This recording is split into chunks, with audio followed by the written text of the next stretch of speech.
नमस्कार। प्राइम न्यूजमा स्वागत छ। म संगीता खटुवाल। म दिपेश घिमिरे। सुरु गरौँ आजका हेडलाइन्सबाट।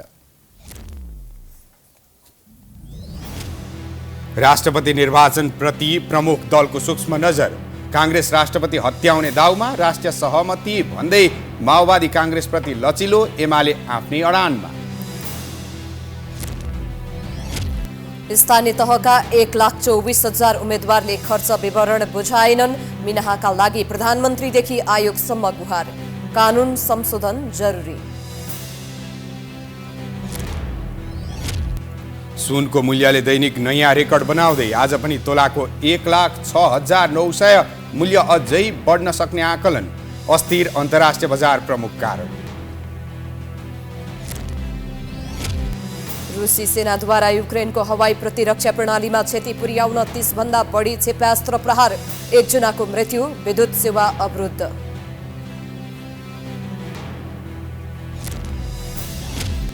र नेपाल टी20 लिगमा त्रुटि भएको क्यानको स्वीकारोक्ति। 7-3 स्पोर्ट्ससँग विश्वास गर्नु गलत भएको ठहर। क्रिकेटमा ग्रहण लागेको अध्यक्ष चन्दको टिप्पणी।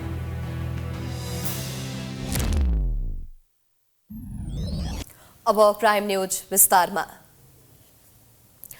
प्रमुख राजनीतिक दलहरूको नजर 1.5 महिना पछि हुने राष्ट्रपति निर्वाचनमा केन्द्रित भएको छ। प्रधानमन्त्री प्रचण्डलाई विश्वासको मत दिएको कांग्रेस माओवादीको भोटको आधारमा राष्ट्रपतिमा दाउ लगाउँदैछ भने त्यसैको पृष्ठभूमि जस्तो गरी माओवादी पनि कांग्रेस एमाले सहितको राष्ट्रिय सहमतिमा जोड दिँदैछ। एमाले भने प्रधानमन्त्रीमा प्रचण्डलाई साथ दिँदा नै सहमति भएकोले आफ्नै भागमा पर्नेमा स्पष्ट देखिन्छ। एक रिपोर्ट। विशेष गरी अहिले नेकपा माओवादी केन्द्र विभिन्न दलहरूसँग एकता गर्ने रणनीतिमा छ। त्यस्तै केही दलसँग मोर्चाबन्दी गर्ने तयारी समेत गरेको छ। नेकपा एकीकृत समाजवादी र पहिले माओवादीकै उपाध्यक्ष रहेका डाक्टर बाबुराम भट्टराईको पार्टी नेपाल समाजवादी पार्टीसँग पार्टी एकीकरण गर्ने अन्तिम तयारी हुँदैछ। बाबुराम भट्टराई र माओवादी केन्द्रबीच पार्टी एकीकरण गर्ने समझदारी बनिसकेको छ। त्यस्तै पार्टी एकीकरण गर्ने अन्तिम तयारी स्वरूप एकीकृत समाजवादी र माओवादी केन्द्रले आफ्ना दस्तावेज पनि साटासाट गरिसकेका छन्। बिहिबारको बैठकमा प्रचण्डले समसामयिक राजनीतिको विषयमा समेत ब्रिफिङ गरेका थिए। त्यस क्रममा उनले कांग्रेससँगको गठबन्धन टुटेदेखि प्रधानमन्त्रीमा कांग्रेसको विश्वासको मत पाएपछि फेरिएको राजनैतिक परिस्थितिको बारेमा पार्टी नेताहरूलाई जानकारी दिएका थिए। मौखिक रूपमा वास्तवमा हिजोदेखि सरकार बन्नुभन्दा पहिले चुनावको स्थिति, हाम्रो स्थिति, पार्टीको स्थिति, अनि सरकार बन्ने बेलामा हामी गठबन्धन छोडेर अर्को एउटा सहमति गर्न पुग्यौँ, त्यो स्थिति अहिले सरकार कसरी चलिरहेको छ भन्ने विषयमा मैले ब्रिफ गर्नु।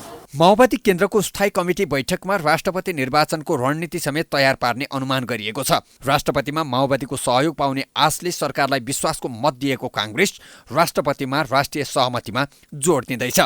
उता एमाले भने राष्ट्रिय सहमतिको नामै सुन्न चाहन्न, तर माओवादी केन्द्र भने निरन्तर राष्ट्रिय सहमतिमा जोड दिँदैछ। पहिलो दिनको स्थायी कमिटी बैठकपछि समेत माओवादी केन्द्रका नेता देवेन्द्र पौडेलले राष्ट्रपतिमा कांग्रेसले माग गरे चाहिँ राष्ट्रिय सहमति हुनुपर्ने धारणा राखेका थिए। नसोचेको भयो नि त, नेपाली कांग्रेसले पनि त प्रधानमन्त्रीलाई मत हाल्नुभयो नि अस्ति। त्यो 1 घण्टा पहिला त हामी कसैलाई थाहा थिएन, यहाँहरूलाई पनि थाहा थिएन। तर परिस्थिति के बन्यो भनेदेखि सदनभित्र भएको अधिकांश पार्टी 2 मत बाहेक सबैले सहमतिको सरकार बनोस् भनेर मत हाल्नुभयो। यद्यपि पछि चाहिँ प्रतिपक्ष को हुने के गर्ने भनेर छलफल भएरको टुङ्गोमा हामी पुग्यौँ, तर फेरि चाहिँ त्यो निष्कर्षमा त हामी पुग्यौँ नि।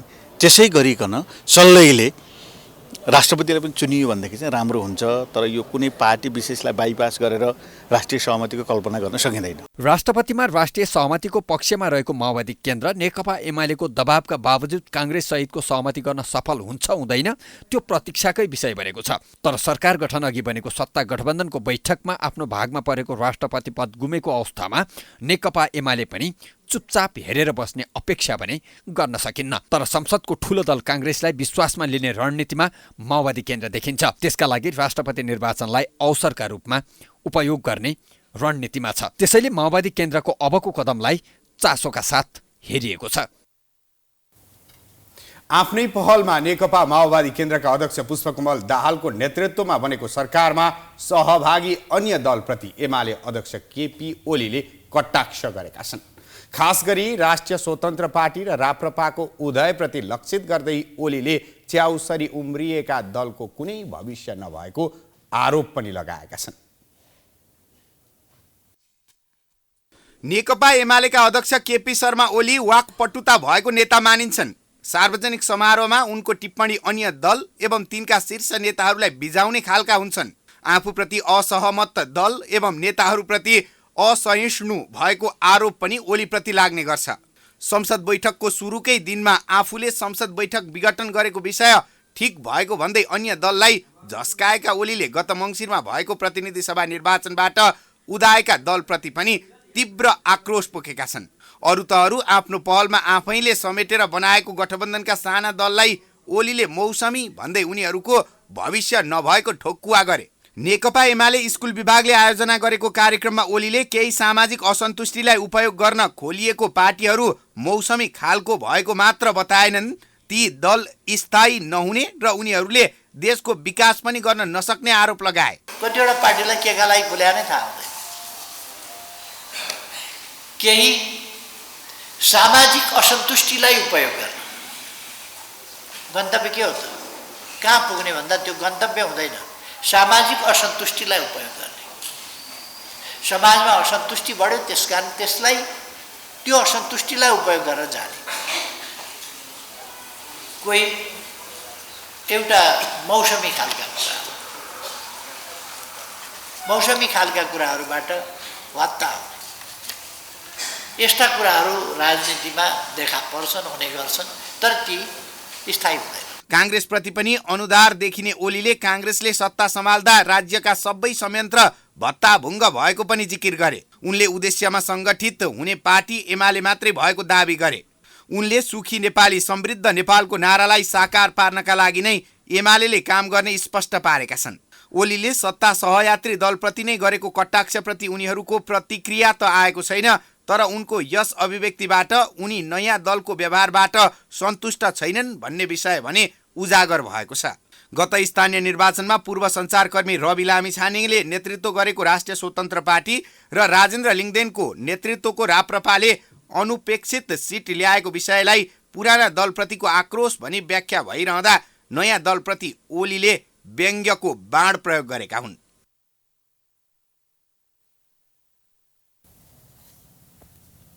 नेपाली कांग्रेस केन्द्रीय कार्य समिति बैठक अनिश्चितकालका लागि स्थगित भएको छ। माघ 15 गतेका लागि तय गरिएको बैठक अर्को सूचना प्रकाशित नभएसम्मका लागि स्थगित भएको हो। पुस 22 गतेका लागि बोलाएको बैठक त्यसपछि पटक पटक सर्दै आएको छ। आम चुनावको समीक्षा, समसामयिक राजनीति र विविध विषय छलफलका एजेन्डा थिए।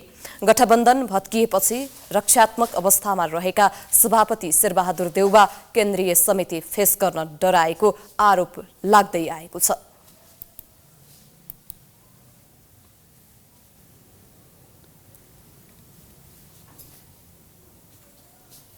उपप्रधानमन्त्री तथा गृहमन्त्री रवि लामिछानेको नागरिकता विवादबारे सर्वोच्च अदालतको संवैधानिक इजलासमा भोलि पनि सुनवाई हुने भएको छ। बुधबार पहिलो दिन सुनवाई भएपछि हेर्दैमा राखेर भोलिका लागि अर्को सुनवाई राखिएको छ। कामु प्रधान न्यायाधीश हरिकृष्ण कार्की, विश्वम्भर प्रसाद श्रेष्ठ, ईश्वर खतिवडा, डाक्टर आनन्द मोहन भट्टराई र अनिल कुमार सिन्हाको इजलासमा बुधबार रिट निवेदकहरूले बहस गरेका छन्।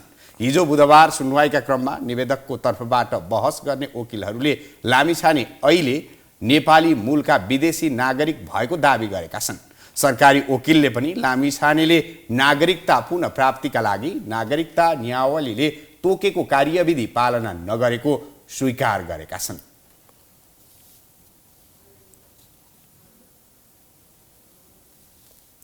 संसद भवन अगाडि आत्मदाह गरेका प्रेम प्रसाद आचार्यको परिवारलाई न्याय दिनुपर्ने भन्दै युवाहरूले बिहिबार पनि काठमाडौँमा प्रदर्शन गरेका छन्। आचार्यले उठान गरेका विषयहरूलाई राज्यले सम्बोधन गर्नुपर्ने र उनको परिवारलाई न्याय दिनुपर्ने भन्दै युवाहरूले काठमाडौँको माइतीघरमा प्रदर्शन गरेका हुन्। प्रदर्शनमा सहभागी युवाहरूले अर्को जल्दो शरीर मेरो नहोस्, गरी खाने कि मरिजाने, उद्यमशील नेपाल नारा मात्र हो सरकार, लगायत लेखिएका प्लेकार्ड प्रदर्शन गरेका थिए। यसैबीच आचार्यले उठाएका विषयमा छानबिन गर्न गृह मन्त्रालयले समिति गठन गरेको छ।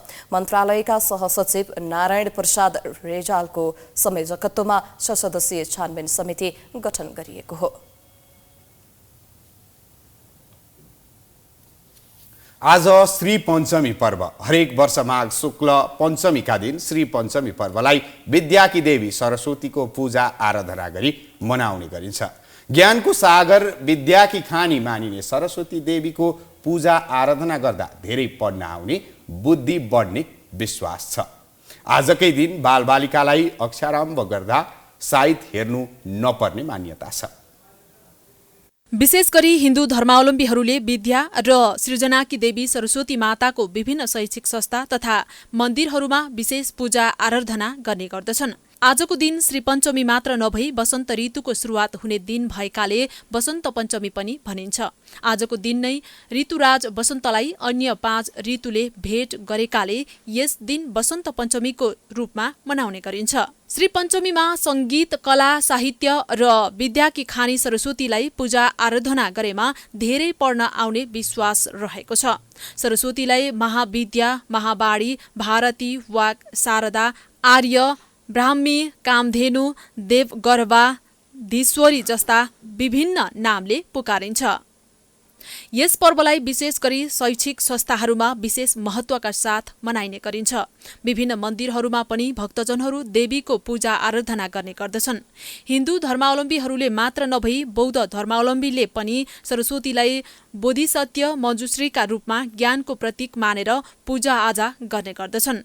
श्री पञ्चमीको दिन बिहानै भक्तिपूर्वक कलश स्थापना गरी पञ्चोपचारले गणेश, सूर्य, अग्नि, विष्णु, शिव आदि देवताको पूजा गरी सरस्वतीको पूजा गरिन्छ।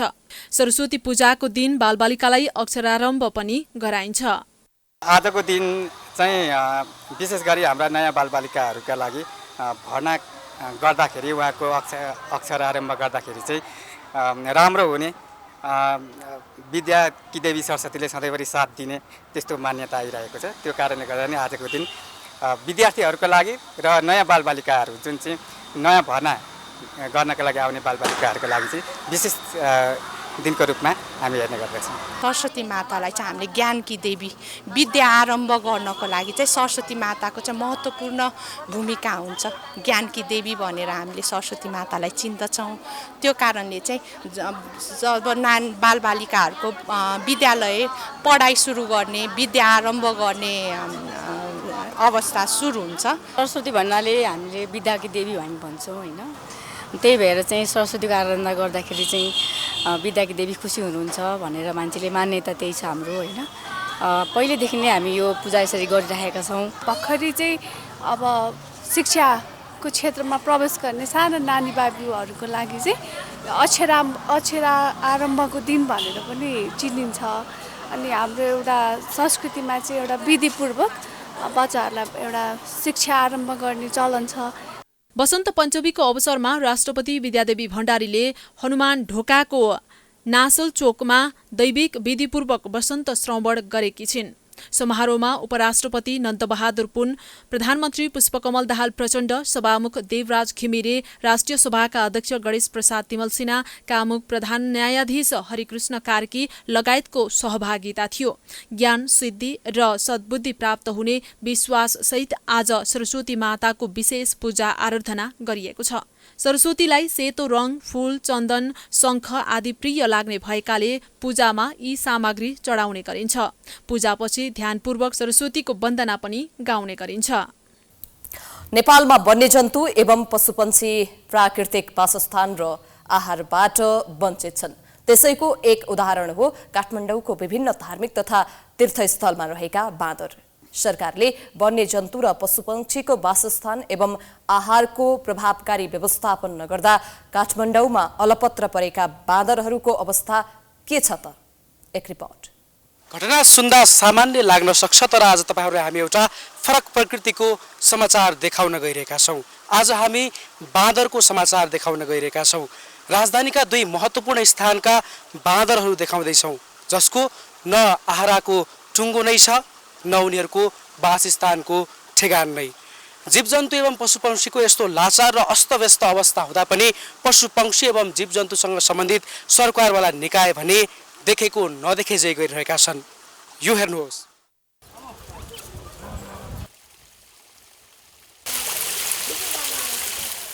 राजधानीको स्वयम्भू र पशुपात क्षेत्रमा हजारौंको संख्यामा बाँदर छन्। यी बाँदर कसैले खानेकुरा हातमा ल्याएको देख्न साथ झम्टिन पुग्छन् त कसैले बाँदरलाई निकै स्नेहका साथ आहार खुवाउँछन्। वन्यजन्तु एवं पशुपक्षीसँग सम्बन्धित सरकारवाला निकायले पनि कहिलेकाहीँ केही आहार लगेर दिने बाहेकका ठोस काम गर्न सकेका छैनन्। आखिर वन जङ्गलमा नै रमाउने बाँदर किन मानव बस्तीमा आए? आज उनीहरू किन वासस्थान र आहारको अभावमा छन्? यसतर्फ भने कसैको नजर पुगेको छैन। वन्यजन्तु एवं पशुपक्षीका लागि वार्षिक करोडौं बजेट छुट्याइन्छ, तर वन्यजन्तु र पशुपक्षीको प्राकृतिक वासस्थानका लागि कुनै ठोस पहल हुन सकेको छैन। अहिले प्रत्येक महिना विभिन्न जिल्लामा हात्ती आतंक, गैंडा आतंक, बाघको त्रास लगायतका विभिन्न घटना बाहिरिने गर्छन्। ती घटनाहरूलाई मूलधारका सञ्चार माध्यममा प्रमुख समाचार नै बनाइने गरिन्छ। तर सरकारले मानव बस्तीमा वन्यजन्तु एवं पशुपक्षी आउनुको कारण खोज्न सकेको छैन। वन्यजन्तु एवं पशुपक्षीको वासस्थान र आहारका लागि आउँदा कदमबारे बुझ्न हाम्रो टिम सिंहदरबार पुग्दा मन्त्रालय खाली छ। कृषि तथा पशुपक्षी र वन तथा वातावरण मन्त्रालयका प्रवक्ता सचिवदेखि मन्त्रीसम्म कोही बाहिर त कोही व्यस्त रहेको यो दृश्य हेर्नुहोस्।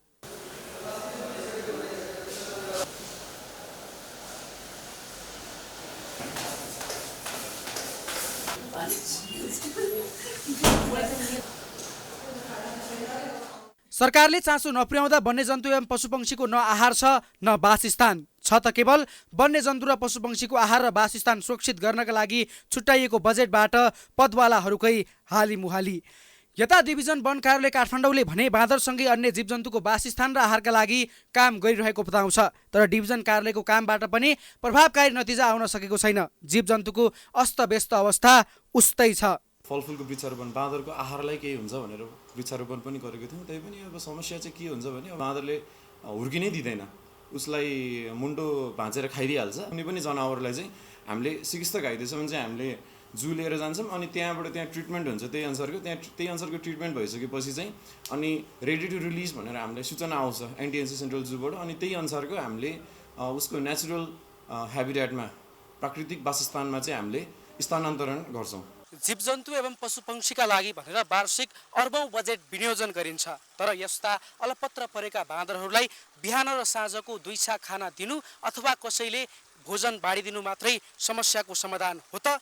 पशु विशेषज्ञ एवं अधिकार कर्मीहरू के भन्छन् त? गभर्मेन्टले आफ्नो तरिकाले गरिरहेको छ, तर पुगेको छैन र अहिले बस्तीहरू चाहिँ जङ्गलभित्र छिर्दै गर्दाखेरि मानव छापहरू बढ्दै गर्दाखेरि घरमैला व्यवस्थापनमा हाम्रो उचित ध्यान नपुग्दै गर्दाखेरि यस्ता यस्ता समस्याले बाँदरको समस्या चाहिँ अब मध्य पहाड जो बनाएको छ विकासको नाममा चाहिँ ध्वस्त गरियो, चौताराहरू नष्ट गरियो। चौतारामा भएका अब पिपल स्वामी लगायत टाइगर जातको चाहिँ जुनले चाहिँ खान पनि मिल्ने जडागुडीहरू हुने, अरू चराहरूले पनि खाने अथवा त्यस्ता चौताराहरू नष्ट गर्दै जाँदाखेरि पनि हामीलाई अभाव भयो। राजनीतिक दलका नेता एवं सरकारका नेतृत्वले मौखिक रूपमा वन्यजन्तु एवं पशुपक्षीको प्राकृतिक अधिकारको बारेमा वकालत गर्छन्, तर कार्यान्वयनको तहमा पुगेपछि बेवास्ता गर्दा वन्यजन्तु एवं पशुपक्षीको अवस्था दयनीय बनेको छ। वन्यजन्तुको वासस्थान अतिक्रमणले वन्यजन्तुलाई त समस्या भएको नै छ, सँगै वन्यजन्तु मानव बस्तीमा आउँदा संक्रमणको जोखिम उस्तै छ। आखिर मानवीय क्रियाकलाप र वन जङ्गलको अतिक्रमणले वन्यजन्तु एवं पशुपक्षीले कहिलेसम्म शास्ति खेप्ने? वासस्थान र आहारको अभाव खेपिरहेको यो बाँदर त एउटा उदाहरण मात्र हो। यसरी हरेक वन्यजन्तु एवं जनावरहरूले आहार र वासस्थानको समस्या खेपिरहेका छन्। आखिर पशुपक्षी एवं वन्यजन्तुसँग सम्बन्धित सरकारवाला निकायले यिनीहरूको प्राकृतिक वासस्थान र आहारको लागि कहिले चासो पुर्याउने? सरकारले यस विषयमा ध्यान पुर्याउन सकोस्। क्यामेरामा अर्जुन भण्डारीका साथमा सुष्मन विश्वकर्मा, प्राइम टेलिभिजन, काठमाडौँ। निर्वाचन आयोगले 2079 वैशाख 30 गते सम्पन्न स्थानीय तहको निर्वाचनका उम्मेदवारले चुनावी खर्च विवरण नबुझाएका उम्मेदवारहरूलाई कारबाही स्वरूप ठूलो रकम जरिवाना तोकेको छ। तर उम्मेदवारहरूले यसको विरोध गर्दै जरिवाना मिनाहाको माग गर्दै प्रधानमन्त्रीदेखि निर्वाचन आयोगसम्म गुहारेका छन्। एक रिपोर्ट। स्थानीय तहको निर्वाचनमा उम्मेद्वार भएकाहरूले निर्वाचनमा गरेको खर्चको विवरण बुझाउनुपर्ने कानुनी प्रावधान छ। तर गत वैशाखमा सम्पन्न निर्वाचनमा उम्मेद्वार भएका अधिकांश उम्मेद्वारले खर्चको विवरण नबुझाएको भन्दै निर्वाचन आयोगले करिब 1,24,000 उम्मेद्वारलाई जरिवाना गरेका छन्। आयोगका अनुसार अहिलेसम्म 140 जनाले 4 करोड जरिवाना बुझाइसकेका छन्, तर धेरैजसो जनप्रतिनिधिले जरिवाना मिनाहा गर्नुपर्ने माग गर्दै जरिवाना समेत बुझाएका छैनन्। जरिवाना रकम घटाउनुपर्ने अथवा मिनाहा नै गर्नुपर्ने भन्दै उनीहरूले शीर्ष नेतादेखि प्रधानमन्त्री पुष्पकमल दाहाल प्रचण्डसम्मलाई गुहार गरेका छन्।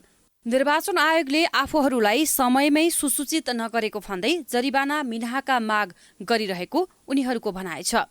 अब हामी यत्रो चाहिँ उम्मेदवारहरू छौँ, जितेको त जितेको छौँ, हारेको उम्मेदवारले पनि तिर्नुपर्ने अवस्थाहरू छ भनेपछि कतिपय अवस्थामा त उम्मेदवार त खोजेर बनाएको छ नि त। अहिले पनि स्थानीय तहमा त उम्मेदवार खोजेर बनाउनु पर्ने अवस्थाहरू छ कि। त्यस कारणले अब यो त एकदम धेरै भनौँ न, यो त बजेट त ठुलो भयो, यसको फाइन त ठुलो भयो, यसलाई घटाउनुपर्छ। सकिन्छ मिना गर्ने, सकिन्न रकम घटाउनु पर्यो। फाइन त 1 रुपियाँ पनि हो नि, त्यो हामी तयार छौँ तिर्नलाई। फाइन त 100 पनि हो नि त। जनप्रतिनिधिको नाममा, उम्मेदवारको नाममा चाहिँ अर्बौँ चाहिँ उसले चाहिँ त्यो राजस्व जम्मा गर्ने काम त होइन नि त निर्वाचन आयोगको त।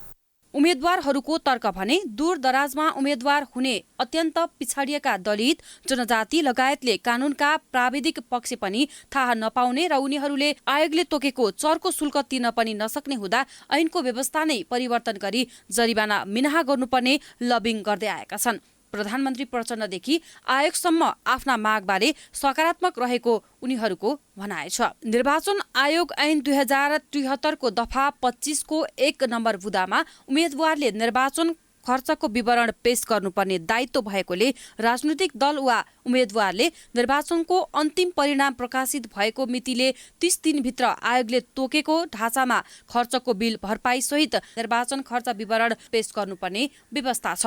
त्यस्तै ऐनको दफा 26 मा समयमा निर्वाचन खर्च विवरण नबुझाउने उम्मेद्वारलाई जरिवानाको व्यवस्था गरिएको छ। तर उक्त नियम विपरीत गएर जनप्रतिनिधिहरूले नै ऐनलाई नै उल्टाउन दबाब दिएका छन्। निर्वाचन आयोगका प्रवक्ता शालिग्राम शर्मा पौडेलले कोही पनि जनप्रतिनिधिले कानुनभन्दा माथि गएर कानुन थाहा थिएन भन्नु स्वीकार्य विषय नहुने बताउँछन्। आफै मिना यो कुरा त अब आयोगको विषय रहेन त्यो, र आयोगले त्यो विषय उठान पनि गर्दैन, किनभने आयोग स्वयं अब एउटा न्यायिक निकायको हैसियतले उसले जरिवाना गरेको विषय हो। अब संविधान बमोजिम अन्य कुनै निकायबाट, कम्पिटेन्ट अथोरिटीबाट, कम्पिटेन्ट निकायबाट त्यो विषय भयो भने त अनि त्यो माथि के गर्ने भन्ने कुरा पछि आयोगले त्यसमा डिसिजन गर्ला। आयोगले निर्वाचनका लागि निर्णय गरेको 6 महिनाभित्र जरिवाना बुझाइसक्नु पर्नेछ, जुन मिति यही फागुन मसान्तमा सकिँदैछ। मसान्तसम्ममा कानुन बमोजिम जरिवाना बुझाउनु पर्ने आयोगले जनाएको छ। भारतको 74औं गणतन्त्र दिवसको अवसरमा नेपाल स्थित भारतीय दूतावासले विभिन्न कार्यक्रमको आयोजना गरेको छ। भारतीय दूतावास लैनचौरमा आयोजना गरिएको कार्यक्रममा नेपालका लागि भारतीय राजदूत नवीन श्रीवास्तवले भारतीय सेनामा कार्यरत मृतक नेपालीका परिवारलाई 4 करोड 60 लाख रुपैयाँ नगद र कम्बल वितरण गरी सम्मान गरेका थिए। सो अवसरमा राजदूत श्रीवास्तवले नेपालका विभिन्न संस्थालाई पुस्तक वितरण गरेका छन्। दूतावासले विभिन्न 23 संस्थालाई 16 लाख रुपैयाँ बराबरको पुस्तक उपहार स्वरूप वितरण गरेको हो। कार्यक्रममा भारतका राष्ट्रपति श्रीमती द्रौपदी मुर्मुले राष्ट्रका नाममा गरेको सम्बोधन पढेर सुनाइएको थियो।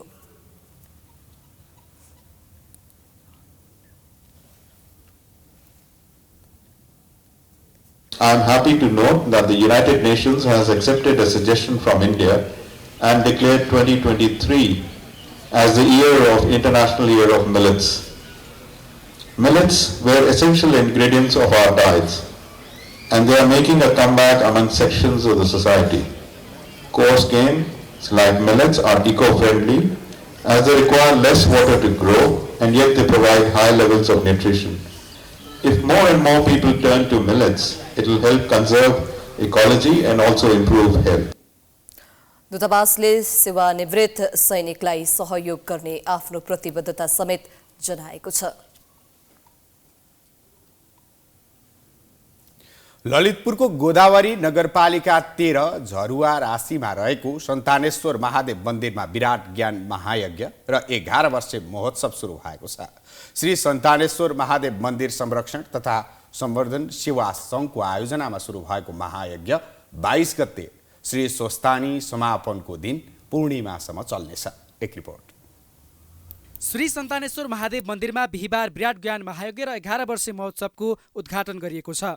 श्री पञ्चमीको दिन बिहिबार 1800 कलश यात्रासँगै महायज्ञ सुरु गरिएको हो। महाकाल भैरव स्वस्थानी कुमार गणेश मूल घण्टा त्रिशूल तथा नवनिर्मित भजन मण्डलीको पनि संयुक्त उद्घाटन गरिएको छ। स्कन्द पुराणको केदार खण्डमा शिवशक्तिको महिमा वर्णन गर्ने क्रममा सन्तानेश्वर महादेवको विवरण पाइन्छ। यस्तै स्कन्द पुराणमा श्री स्वस्थानी व्रतकथाको 10औं अध्यायमा सतीदेवीको विभिन्न अङ्ग पतन भई शिवशक्तिपीठ उत्पन्न हुने क्रममा नेपालको ओमकारेश्वरमा पुग्दा सतीदेवीको माथिल्लो ओठ पतन भएको उल्लेख छ। द्वापर युगमा श्रीकृष्णले सन्तान प्राप्तिको चाहना राखी यसै पुण्य भूमिमा आई शिवजीको आराधना गरे पश्चात प्रत्येक पत्नीहरूबाट 10 पुत्र र 1 पुत्री प्राप्त भएको थियो भन्ने पौराणिक किम्वदन्ती रहेको छ। यसरी महादेवको मन्दिरमा पूजा आराधना सहितको रुद्राभिषेक गर्नाले निसन्तान दम्पतिहरूलाई सन्तान प्राप्त हुने जनविश्वास रहेको छ। शुक्रबारदेखि 21 गतेसम्म नियमित पूजा आरती, रुद्राभिषेक, हवन, शिवपुराण, दार्शनिक प्रवचन, भजन कीर्तन सहित झाँकी एवं विविध कार्यक्रम सञ्चालन गर्ने श्री सन्तानेश्वर महादेव मन्दिर संरक्षण तथा सम्वर्धन सेवा सङ्घका अध्यक्ष विनोद खड्काको भनाइ छ। बिहान पूजा आरती, कथा प्रवचन, सांस्कृतिक भजन कीर्तन साथसाथै बेलुका आरती यस्ता हुन्छ। अनि त्यसपछि यो नियमित रूपमा माघ 21 गतेसम्म हुन्छ र माघ 21 गते हाम्रो लक्ष्यव्रती कार्यक्रम अर्थात् लाखबत्ती सबै भक्तजनहरूको आवाज यानि याचनाहरू भगवान श्री सन्तानेश्वरलाई सुनाउनको लागि हामीले लाखबत्ती चाहिँ सामूहिक रूपमा सेवा सङ्घले लाखबत्ती कार्यक्रम राखेको छ। काठमाडौँ उपत्यकाको एक प्रसिद्ध शिवालयका रूपमा परिचित सन्तानेश्वरमा यसअघि 2068 सालमा 11 वर्षे ज्ञान महायज्ञ सञ्चालन भएको थियो। यो मन्दिर ललितपुरको सातो बाटोबाट करिब 6 किलोमिटर दक्षिण पूर्वमा पर्ने गर्दछ। अब बिजनेस न्यूज।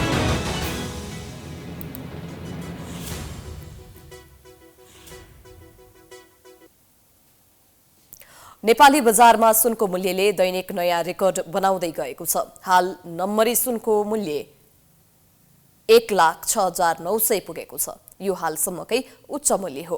अर्थतन्त्रमा देखिएको प्रभावले सुनको मूल्य नेपाली बजारमा प्रतितोला 1,50,000 सम्म पुग्ने आंकलन गर्न थालिएको छ। एक रिपोर्ट। 2078 साल फागुन 25 गते मूल्य बढेर तोलामा 1,05,500 रुपियाँ पुगेको सुनको मूल्य त्यस यता घटेको थियो। तर केही दिन यता फेरि मूल्य बढेको बढै छ। हाल नम्बरी सुनको मूल्य 1,06,900 पुगेको छ, जुन हालसम्मकै नेपाली सुन बजारको इतिहासमा सबैभन्दा उच्च मूल्य हो। मूल्य अझै बढ्ने व्यवसायीहरू बताउँछन्। आगामी चैतसम्ममा नम्बरी सुन यानि कि छापावाला सुनको मूल्य 1,50,000 नाग्ने व्यवसायको आकलन छ। अहिले विश्व बजारको अर्थतन्त्र एकदमै खस्किदो अवस्था छ र चाइनाले र हङकङले चाहिँ सुन होल्ड गरेको अवस्था छ र चिनी इरान र युक्रेनको युद्धले पनि धेरै ठुलो यसले प्रभाव पारेको छ र इरानले पनि तपाईँको चाहिँ सुन होल्ड गरेको हुनाले गर्दाखेरि नेपाली बजारमा पनि सुनको चाहिँ असर परेको छ। त्यसले गर्दाखेरि अहिले ठ्याक्कै आजको दिनमा चाहिँ 1,06,900 रुपियाँ छ र 2 महिनाको अन्तरालमा 1.5 लाखसम्म सुनको भाउ पुग्ने सम्भावना देख्छु म चाहिँ। 1 लाख रुपियाँ तोलामा मूल्य नाग्ने बित्तिकै सुनको नयाँ गहना खरिद गर्न आउनेहरू घटेका छन्। उच्चतम मूल्यका कारण पुराना गहनाहरू बिक्रीका लागि आउनेहरू पनि गत सातादेखि नै बढिरहेको व्यवसायको भनाइ छ। अब चिनी नेपाली परम्परागत तपाईँको चाहिँ अब भनौँ न बिहाहरू सबै यताउति अब चाडबाड आएको हुनाले गर्दाखेरि अब चाहिँ सुनको तपाईँको चाहिँ माग पनि एकदमै धेरै छ। त्यसले गर्दाखेरि अब सहज होला कि भन्ने आशा छ। रुस र युक्रेन युद्ध, डलर कमजोर, अस्थिरता र लगानीको जोखिमका कारण अहिले अन्तर्राष्ट्रिय बजारमा सुनको माग र कारोबार बढेको छ। यसले गर्दा मूल्य बढेको व्यवसायीहरू बताउँछन्। पछिल्लो समय विश्व बजारमा नै घरजग्गा र शेयर बजारमा अस्थिरता आएकोले सुनमा लगानी बढेको छ। सुनमा गरिएको लगानी सुनिश्चित हुने भएकाले लगानीकर्ता सुनमा आकर्षित हुने गरेका छन्। यस्तै बेरोजगारको संख्या बढ्न थालेकोले पनि सुनको माग र कारोबार बढ्दा मूल्य बढेको विश्लेषण गरिएको छ। नेपाल राष्ट्र बैंकका गभर्नर महाप्रसाद अधिकारीले शोधानन्तर अवस्था सकारात्मक भएकाले तरलता सुधार हुँदै गएको बताएका छन्। बिहिबार उदयपुरको चौदण्डी नगरपालिकामा सरस्वतीको मन्दिर उद्घाटन गर्दै गभर्नर अधिकारीले विगत 14 महिनादेखि देखिएको शोधानन्तर घाटाको अवस्था गत असोजदेखि सुधार भएको र त्यसको सकारात्मक असर तरलतामा परेको बताए। उनले शोधानान्तर अवस्था र तरलता सुधार हुँदै गएकाले नै ब्याजदर घट्दै गएको र छिट्टै कर्जामा पनि त्यसको असर देखिने धारणा राखे। 2 करोडभन्दा कम ऋण लिने साना व्यवसायीहरूलाई बेस रेटमा 2% भन्दा बढी थप लिन नमिल्ने व्यवस्था राष्ट्र ब्याङ्कले गरेको उनले बताए।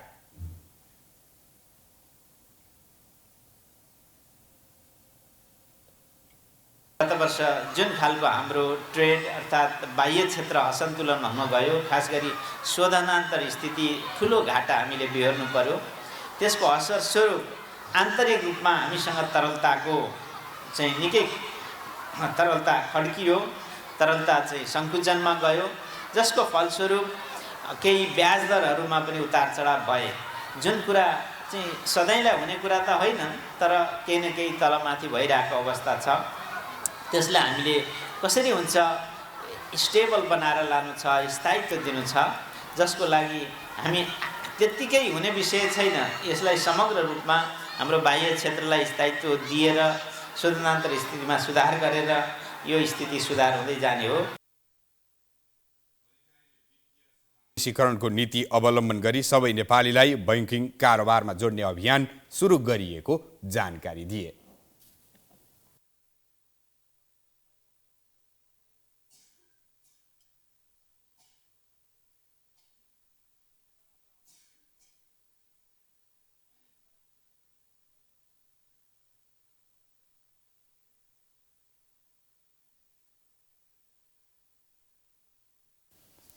उपप्रधान एवं अर्थमन्त्री विष्णु पौडेलले भन्सार बिन्दुमा हुने चुहावट रोक्न सरकार निर्मम भएर लाग्ने बताएका छन्।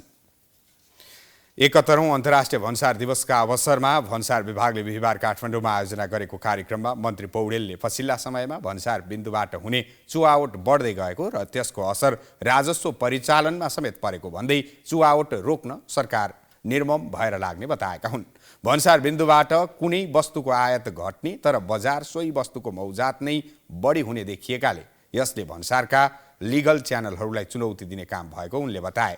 उनले वैध व्यापारलाई प्रोत्साहन र चुहावट रोक्न भन्सार विभागले गम्भीर भएर काम गर्नुपर्ने बताए।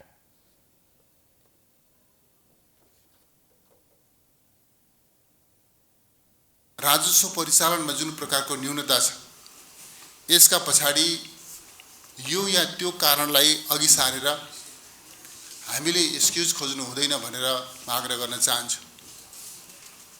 कतिपय वस्तुहरूमा आयात प्रतिबन्ध भयो, त्यसकारणले न्यूनता, कतिपय अन्य पूर्ववर्ती निर्णयहरूको प्रभाव भयो, त्यसकारणले न्यूनता, या डिमान्डको कमी आदि इत्यादि, त्यसकारणले न्यूनता। यी विभिन्न खालका तर्कहरू प्रस्तुत गरिन्छन्, तर यो तर्कले हामी हाम्रो अभिभारा सम्पादन गर्ने जिम्मेवारीबाट हामीहरू उम्किन सक्दैनौँ भन्ने कुरा म साथीहरूलाई राख्न चाहन्छु। अर्थमन्त्री पौडेलले गत आर्थिक वर्षको यही अवधिको तुलना गर्दा यस आर्थिक वर्षमा 16%ले राजस्व परिचालनमा कमी भएको भन्दै यस्तो आँकडा सुनेर मात्रै बस्न सक्ने अवस्थामा सरकार नरहेको जिकिर गरे। अब स्पोर्ट्स न्यूज।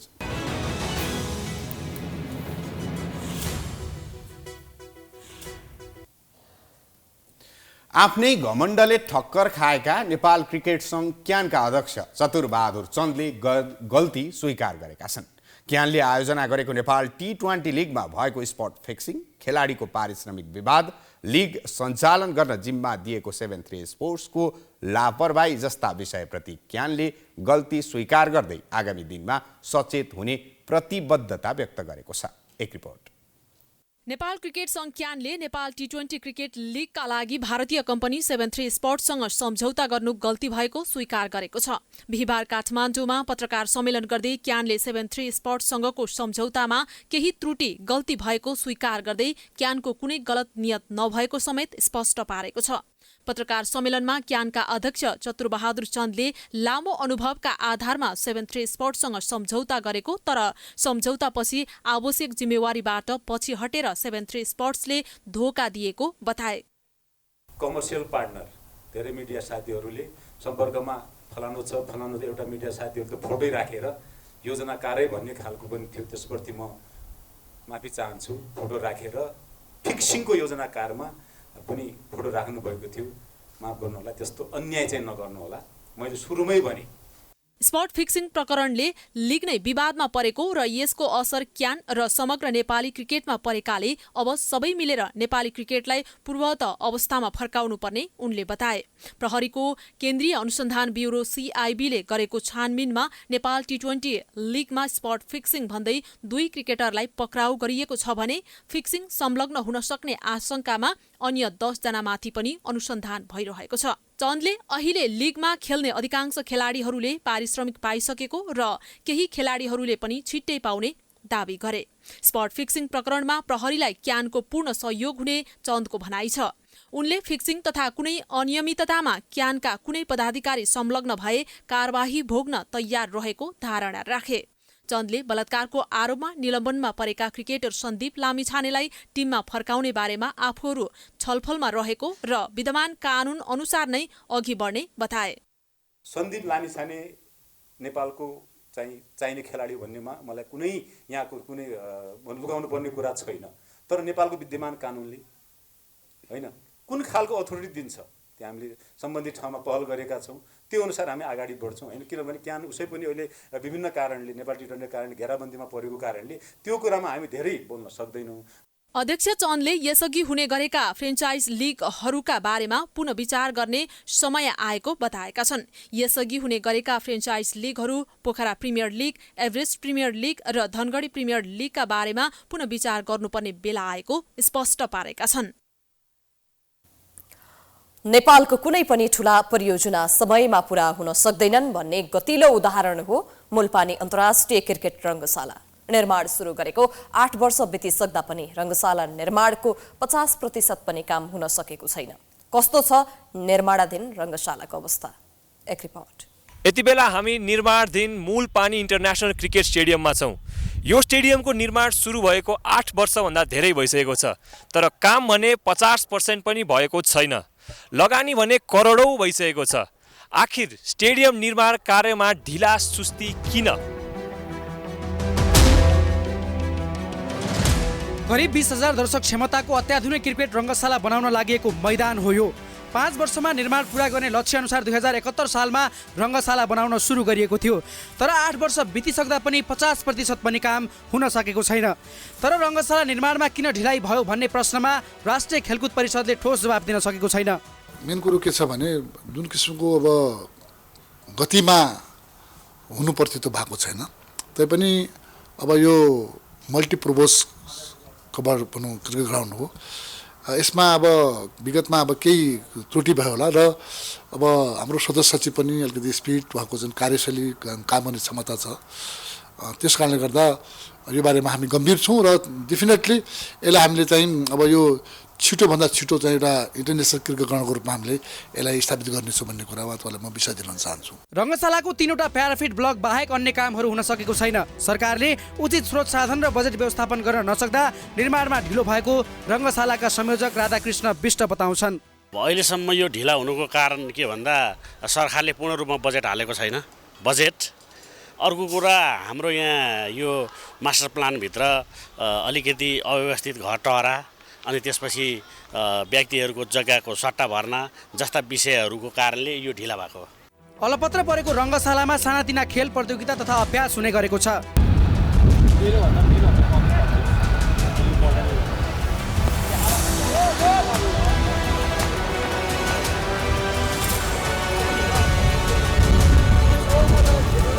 रङ्गशालाको निर्माणमा ढिलासुस्ती हुँदा खेलप्रेमी एवं सर्वसाधारण पनि चिन्तित भएका छन्। मुलपानी क्रिकेट रङ्गशाला 2 दशकदेखि निर्माणाधीन अवस्थामै छ र नेपाली क्रिकेटले आफ्नो क्रिकेटिङ यात्रामा सबैभन्दा ठुलो रूपमा भोग्नु परेको शास्ति भनेको क्रिकेट मैदानको अभाव हो। हामीसँग भएको एउटा मात्र अन्तर्राष्ट्रिय रङ्गशाला छ जुन चाहिँ टियु ग्राउन्ड हो र नेपालमा क्रिकेटिङ इन्भाइरोमेन्ट फैलाउनका लागि यो यस्ता मुलपानी ग्राउन्ड तल्लो र माथिल्लो दुवैमा छिटो निर्माण हुनुपर्छ जस्तो मलाई लाग्छ। पूर्व घोषित लक्ष्य अनुसार मुलपानी क्रिकेट रङ्गशालाको निर्माण 3 वर्ष अघि नै सकिनुपर्ने हो, तर निर्माण स्थलमा गएर हेर्दा कहिले बनिसक्छ यसै भन्न सकिने अवस्था छैन। राष्ट्रिय गौरवको आयोजनाको रूपमा अघि बढाइएको रङ्गशाला निर्माण ढिलाइ हुँदा नेपाली क्रिकेटको विकासमा नै अवरोध पुगेको छ। नेपालमा अहिलेसम्म एकमात्र अन्तर्राष्ट्रिय क्रिकेट मैदानको रूपमा कीर्तिपुर मैदान रहेको छ। नेपाली क्रिकेटको अवस्था अहिले जे अवस्थामा छ त्योभन्दा धेरै राम्रो हुन सक्थ्यो यदि सरकारले यस्तो स्टेडियम प्रोजेक्टहरूलाई टाइममै कम्प्लिट गरेको भए। सरकारको ढिला सुस्तीका कारण नेपाली क्रिकेटमा नकारात्मक असर परेको छ। क्यामेरामा विशाल खड्काको साथ फायज होदा, प्राइम टेलिभिजन, काठमाडौँ। हामी प्राइम न्युजको अन्त्यमा आइपुगेका छौँ। जाँदा जाँदै हेडलाइन्स पुनः एकपटक। राष्ट्रपति निर्वाचनप्रति प्रमुख दलको सूक्ष्म नजर। कांग्रेस राष्ट्रपति हत्याउने दाउमा राष्ट्रिय सहमति भन्दै माओवादी कांग्रेसप्रति लचिलो, एमाले आफ्नै अडानमा। स्थानीय तहका 1,24,000 उम्मेदवारले खर्च विवरण बुझाएनन्। मिन्हाका लागि प्रधानमन्त्रीदेखि आयोगसम्म गुहार, कानुन संशोधन जरुरी। सुनको मूल्यले दैनिक नयाँ रेकर्ड बनाउँदै आज प्रति तोला 1,06,900, मूल्य अझै बढ्न सक्ने आंकलन। अस्थिर अन्तर्राष्ट्रिय बजार प्रमुख कारण। रुसी सेनाद्वारा युक्रेनको हवाई प्रतिरक्षा प्रणालीमा क्षति पुर्याउन 30 भन्दा बढी क्षेप्यास्त्र प्रहार। एकजनाको मृत्यु, विद्युत सेवा अवरुद्ध। र नेपाल टी20 लिगमा त्रुटि भएको क्यानको स्वीकारोक्ति। 7-3 स्पोर्ट्सलाई विश्वास गर्नु गलत भएको ठहर। क्रिकेटमा ग्रहण लागेको अध्यक्ष चन्दको टिप्पणी। प्राइम न्युज अहिलेलाई सकियो। यसपछिको प्रस्तुति जनता जान्न चाहन्छन् ऋषि धमलाको साथमा। हेर्दै गर्नुहोला प्राइम टेलिभिजन। नमस्कार।